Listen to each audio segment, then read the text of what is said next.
Law 15 Crush your enemy totally. Judgment. All great leaders since Moses have known that a feared enemy must be crushed completely. Sometimes they have learned this the hard way. If one ember is left alight, no matter how dimly it smolders, a fire will eventually break out. More is lost through stopping halfway than through total annihilation. The enemy will recover, and will seek revenge. Crush him, not only in body but in spirit. Transgression of the law. No rivalry between leaders is more celebrated in Chinese history than the struggle between Sang Yu and Liu Pang. These two generals began their careers as friends, fighting on the same side. Sang Yu came from the nobility, large and powerful, given to bouts of violence and temper, a bit dull-witted. He was yet a mighty warrior who always fought at the head of his troops. Liu Pang came from peasant stock. He had never been much a soldier, and preferred women and wine to fighting. In fact, he was something of a scoundrel. But he was wily, and he had the ability to recognize the best strategists, keep them as his advisors, and listen to their advice. He had risen in the army through these strengths. In 208 BC, the king of Chu sent two massive armies to conquer the powerful kingdom of Qin. One army went north, under the generalship of Sung Yi, with Sang Yu second in command. The other, led by Liu Pang, headed straight toward Qin. The target was the kingdom's splendid capital, Xianyang. And Sang Yu, ever violent and impatient, could not stand the idea that Liu Pang would get to Xianyang first, and perhaps would assume command of the entire army. At one point on the northern front, Sang's commander, Sung Yi, hesitated in sending his troops into battle. Furious, Sang entered Sung Yi's tent, proclaimed him a traitor, cut off his head, and assumed sole command of the army. Without waiting for orders, he left the northern front and marched directly on Xianyang. He felt certain he was the better soldier and general than Liu, but, to his utter astonishment, his rival, leading a smaller, swifter army, managed to reach Xianyang first. Sang had an advisor, Fan Sang, who warned him, this village headman, Liu Pang, used to be greedy only for riches and women, but since entering the capital he has not been led astray by wealth, wine, or sex. That shows he is aiming high.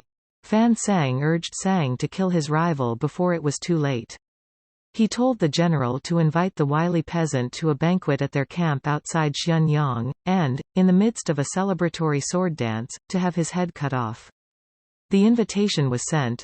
Liu fell for the trap, and came to the banquet.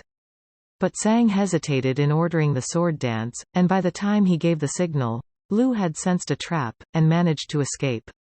"Bah!" cried Fan Sang in disgust, seeing that Sang had botched the plot.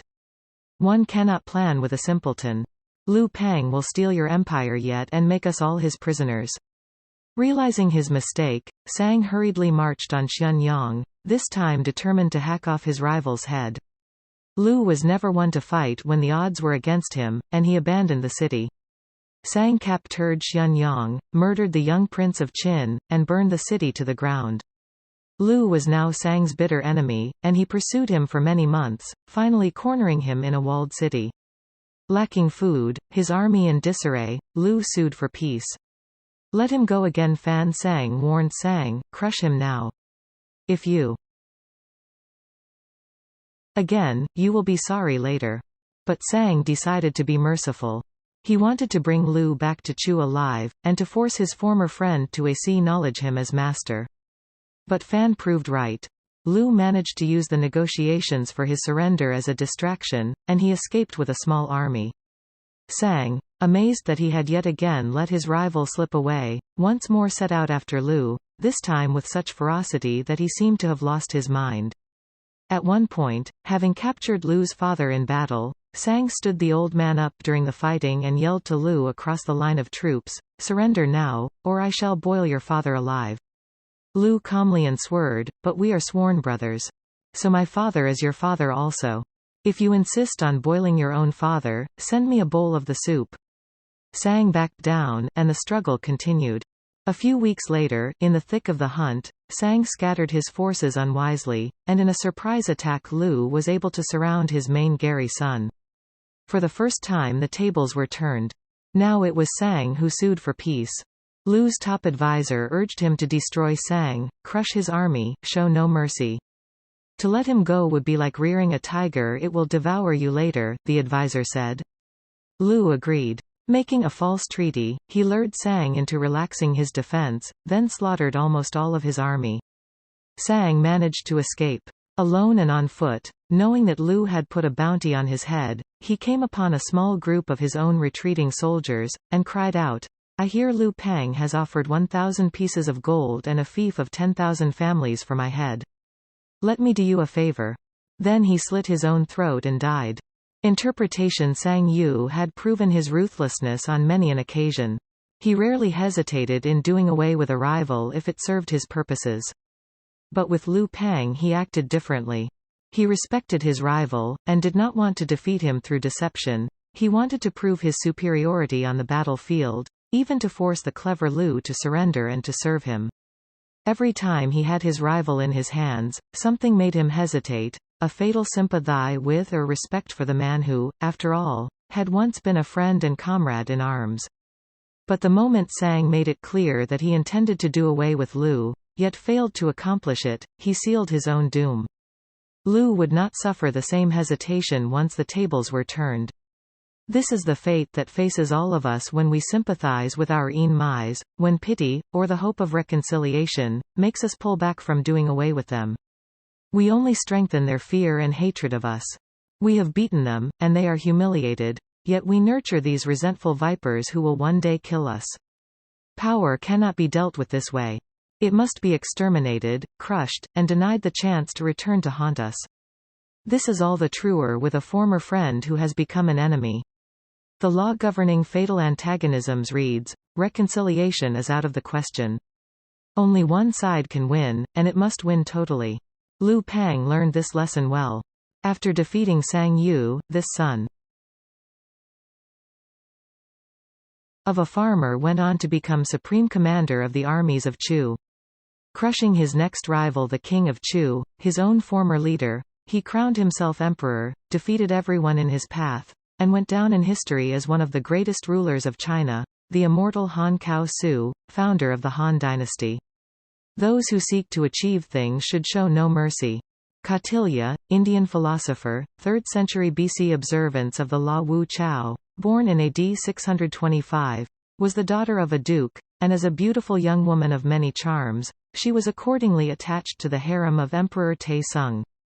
The imperial harem was a dangerous place, full of young concubines vying to become the emperor's favorite. Wu's beauty and forceful character quickly won her this battle, but, knowing that an emperor, like other powerful men, is a creature of whim, and that she could easily be replaced, she kept her eye on the future. Wu managed to seduce the emperor's dissolute son, Cao Sung, on the only possible occasion when she could find him alone, while he was relieving himself at the royal urinal. Even so, when the emperor died and Cao Sung took over the throne, she still suffered the fate to which all wives and concubines of a deceased emperor were bound by tradition and law. Her head shaven, she entered a convent, for what was supposed to be the rest of her life. For 7 years Wu schemed to escape. By communicating in secret with the new emperor, and by befriending his wife, the empress, she managed to get a highly unusual royal edict allowing her to return to the palace and to the royal harem. Once there, she fawned on the empress, while still sleeping with the emperor. The empress did not discourage this, she had yet to provide the emperor with an heir, her position was vulnerable, and Wu was a valuable ally. In 654 Wu Chao gave birth to a child. One day the empress came to visit, and as soon as she had left, Wu smothered the newborn, her own baby. When the murder was discovered, suspicion immediately fell on the empress, who had been on the scene moments earlier, and whose jealous nature was known by all. This was precisely Wu's plan. Shortly thereafter, the empress was charged with murder and executed. Wu Chao was crowned empress in her place. Her new husband, addicted to his life of pleasure, gladly gave up the reins of government to Wu Chao, who was from then on known as Empress Wu. Although now in a position of great power, Wu hardly felt secure. There were enemies everywhere, she could not let down her guard for one moment. Indeed, when she was 41, she began to fear that her beautiful young niece was becoming the emperor's favorite. She poisoned the woman with a clay mixed into her food. In 675 her own son, touted as the heir apparent, was poisoned as well. The next eldest son, illegitimate, but now the crown prince, was exiled a little later on trumped-up charges. And when the emperor died, in 683, Wu managed to have the son after that declared unfit for the throne. All this meant that it was her youngest, most ineffectual son who finally became emperor. In this way she continued to rule. Over the next 5 years there were innumerable palace coups. All of them failed, and all of the conspirators were executed. By 688 there was no one left to challenge Wu. She proclaimed herself a divine descendant of Buddha, and in 690 her wishes were finally granted. She was named Holy and Divine Emperor of China. Wu became emperor because there was literally nobody left from the previous Tang dynasty. And so she ruled unchallenged, for over a decade of relative peace. In 705, at the age of 80, she was forced to abdicate. Interpretation: all who knew Empress Wu remarked on her energy and intelligence. At the time, there was no glory available for an ambitious woman beyond a few years in the imperial harem, then a lifetime walled up in a convent. In Wu's gradual but remarkable rise to the top, she was never naive. She knew that any hesitation, any momentary weakness, would spell her end. If, every time she got rid of a rival a new one appeared, the solution was simple: she had to crush them all or be killed herself. Other emperors before her had followed the same path to the top, but Wu, who, as a woman, had next to no chance to gain power, had to be more ruthless still. Empress Wu's 40-year reign was one of the longest in Chinese history. Although the story of her bloody rise to power is well known, in China she is considered one of the period's most able and effective rulers. A priest asked the dying Spanish statesman and general Ramón María Narváez, 1800–1868, "Does your excellency forgive all your enemies?" "I do not have to forgive my enemies," answered Narváez, "I have had them all shot." Keys to power. It is no accident that the two stories illustrating this law come from China. Chinese history abounds with examples of enemies who were left alive and returned to haunt the lenient. Crush the enemy is a key strategic tenet of Sun Tzu, the 4th century BC. Author of The Art of War. The idea is simple. Your enemies wish you ill. There is nothing they want more than to eliminate you. If, in your struggles with them, you stop halfway or even 3/4 of the way, out of mercy or hope of reconciliation, you only make them more determined, more embittered, and they will someday take revenge. They may act friendly for the time being, but this is only because you have defeated them. They have no choice but to bide their time. The solution: have no mercy. Crush your enemies as totally as they would crush you. Ultimately, the only peace and security you can hope for from your enemies is their disappearance. Mao Zedong, a devoted reader of Sun Tzu and of Chinese history generally, knew the importance of this law. In 1934 the communist leader and some 75,000 poorly equipped soldiers fled into the desolate mountains of western China to escape Chiang Kai-shek's much larger army, in what has since been called the Long March. Chiang was determined to eliminate every last communist, and by a few years later Mao had less than 10,000 soldiers left. By 1937, in fact, when China was invaded by Japan, Chiang calculated that the communists were no longer a threat. He chose to give up the chase and concentrate on the Japanese. 10 years later the communists had recovered enough to rout Chiang's army. Chiang had forgotten the ancient wisdom of crushing the enemy, Mao had not. Chiang was pursued until he and his entire army fled to the island of Taiwan. Nothing remains of his regime in mainland China to this day. The wisdom behind crushing the enemy is as ancient as the Bible. Its first practitioner may have been Moses, who learned it from God himself, when he parted the Red Sea for the Jews, then let the water flow back over the pursuing Egyptians so that, not so much as one of them remained. When Moses returned from Mount Sinai with the 10 Commandments and found his people worshipping the golden calf, he had every last offender slaughtered. And just before he died, he told his followers, finally about to enter the Promised Land, that when they had defeated the tribes of Canaan they should utterly destroy them, covenant with them, and show no mercy to them. Make know the goal of total victory is an axiom of modern warfare, and was codified as such by Karl von Clausewitz, the premier philosopher of war. Analyzing the campaigns of Napoleon, von Clausewitz wrote, "We do claim that direct annihilation of the enemy's forces must always be the dominant consideration. Once a major victory is achieved, there must be no talk of rest, of breathing space. But only of the pursuit, going for the enemy again, seizing his capital, attacking his reserves and anything else that might give his country aid and comfort. The reason for this is that after war come negotiation and the division of territory. If you have only won a partial victory, you will inevitably lose in negotiation what you have gained by war. The solution is simple. Allow your enemies no options. Annihilate them and their territory is yours to carve. The goal of power is to control your enemies completely, to make them obey your will. You cannot afford to go halfway. If they have no options, they will be forced to do your bidding. This law has applications far beyond the battlefield. Negotiation is the insidious viper that will eat away at your victory, so give your enemies nothing to negotiate, no hope, no room to maneuver. They are crushed, and that is that. Realize this. In your struggle for power you will stir up rivalries and create enemies. There will be people you cannot win over, who will remain your enemies no matter what. But whatever wound you inflicted on them, deliberately or not, do not take their hatred personally. Just recognize that there is no possibility of peace between you, especially as long as you stay in power. If you let them stick around, they will seek revenge, as certainly as night follows day.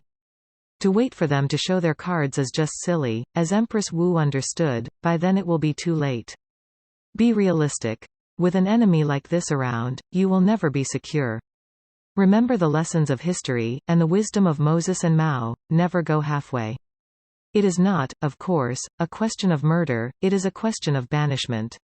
Sufficiently weakened and then exiled from your court forever, your ennemis are rendered harmless. They have no hope of recovering, insinuating themselves and hurting you. And if they cannot be banished, at least understand that they are plotting against you, and pay no heed to whatever friendliness they feign.